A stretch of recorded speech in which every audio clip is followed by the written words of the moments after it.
my first encounter with a war site, so to speak, was the Vietnam Wall in Washington, D.C. And I was a student, part of a student group, and I had a very different experience than other people in my group who were, it was just another site in Washington, D.C. I Right. had a personal connection to the wall, and I was not prepared, and my teacher wasn't, no one was prepared to help me understand and process what I was going through. And so I do think that there could be a little bit more, I don't know, maybe I should write something about this. There could be more awareness around the psychological impact of visiting these places for Hmm. pilgrims and visitors. No, I completely agree with you. I actually have just finished writing a piece on that.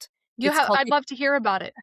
it's called Before You Go to Vimy, and it's because I feel like you, despite what I just said, but I do feel that there's a gap sometimes. And so for those people who are coming for the first time, who aren't aware of how they're going to feel, um, it's just a very short, less than 10 pages. It's Mhm. not a guide. It's more like an orientation on what to expect, what the site looks like, how large it is, what you can find on it, and of course, the emotions that you can feel when you're encountering the different spaces. And also, I think we're going to talk about Vimy House later, but one of the reasons why I have decided to create Vimy House is because I've recognized it for years. And last year when I came home from managing spectator services at the Invictus Games in Vancouver, I found myself with a lot of free time. And I thought, okay, am I going to do what I've always wanted to do? And okay, the time is now. But the thing is that I had identified a gap. So what you're saying is that yes, sometimes people will come and visit, usually when they're in large groups. They don't necessarily have the time,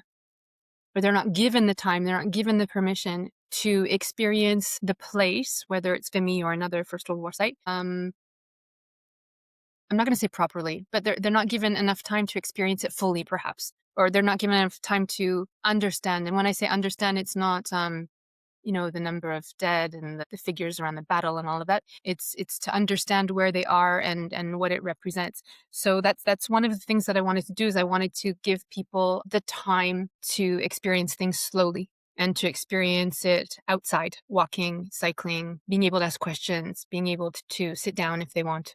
Not just go, go, go, like on a very fast tour of Europe.